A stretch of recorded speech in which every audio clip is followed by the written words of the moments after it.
the book stops here. But you get the benefit of my experience because I say there are more ages to tourism. What's the next age of tourism? Who said that? Internet. You are correct. Someone else said internet over here as well. Now, this is kind of where it departs a little bit, right? Because it's been travel technology. The internet's not travel technology, but is it technology? Has it changed the way that we do everything, including travel? Right? I can remember booking my own trip for the first time. I almost cried. It was so great. I know, it sounds weird, but before internet, I couldn't book my own travel. I had to go through a travel agent. And I'm convinced she hated me because she would put me like on 5 a.m. flights. Like 2 connections, right? She'd book me into terrible hotels or whatever. And I'd just be like, man, this woman hates me. Right? And so the first time I could book my own travel and pick my schedule and my airline and my hotel, it was pretty emotional. Even to this day, I get a little tear in my eye when I book my own travel, knowing I'm in control. I get to book what I want, not some miserable old bat in some cubicle somewhere. All right? Isn't that cool? 6th age of tourism. Right, what's 7th age of tourism? Space. Who said space? Why space? Or, let me ask this.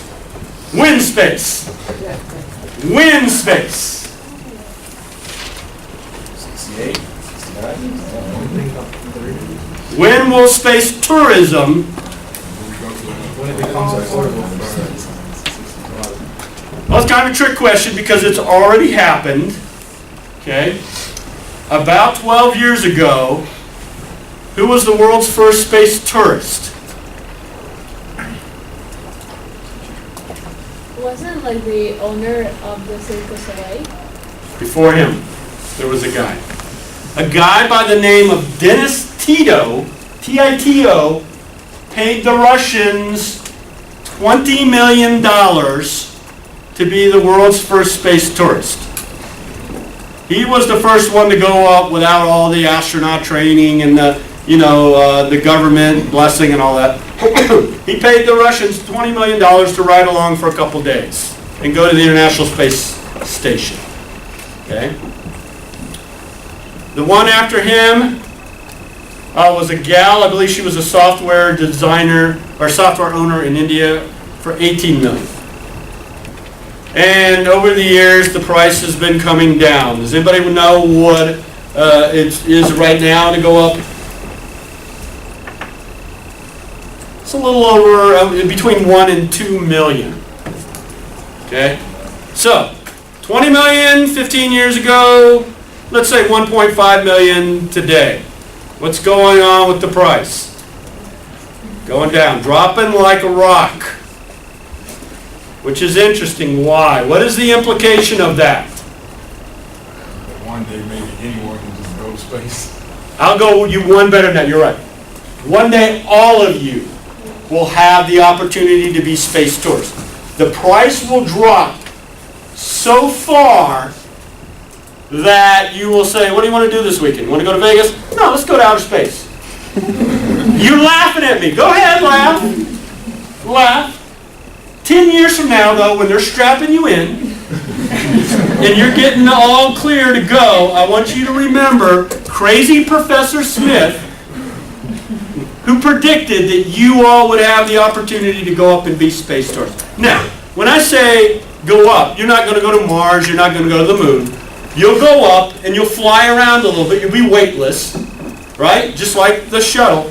But all of you, guaranteed, if you live as long as you're supposed to, and I hope you all do, I probably will have the opportunity to go up in space.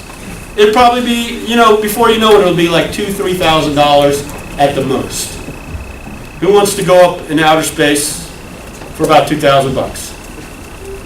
Right? Absolutely. I guarantee you'll have the opportunity. Why? Because there are companies right now that are working hard on this.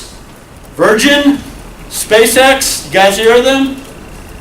They know once they beat the cost curve to make it affordable, they're going to make a killing off of this. And so the biggest thing to happen just really happened, I think it was a year, maybe 2 years ago. The reusable rocket, you guys know about this? Because the big cost for space launches beforehand was that, you know, you send your rocket up and you get to use it once. Well, that's pretty expensive. But if you can bring it down and reuse it, right, like an airplane, now all of a sudden the cost drops to the bottom. Now you don't have to charge as much. All right?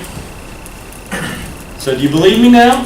Absolutely. I want you to remember crazy old Professor Smith, who said that you were going to have the opportunity to fly in space.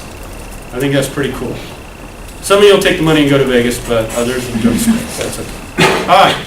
What age was that? 7. What's the age? I run in, that's where my crystal ball gets pretty foggy. I got a couple ideas. Anybody hear of the space elevator?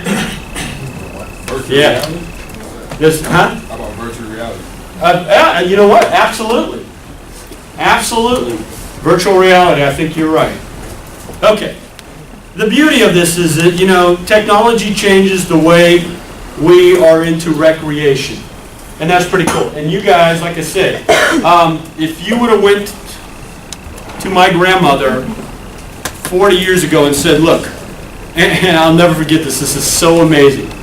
My grandmother had lived in Virginia. And this just shows you how the jet engine really changed it. She lived in Virginia and used to go back and forth, you know, to see us in Florida, and it would take her like 2 days. Okay. So when we flew to Washington, D.C. on the jet, we were there in 2 hours.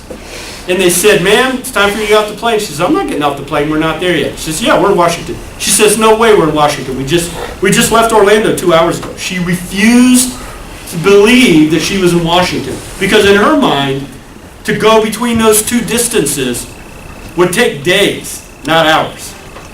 And so, again, you know, we're all conditioned like, oh, okay, this is the way things are. No, great things are coming, and they're coming soon. And again, like I say, when you're in space floating around, remember me, okay?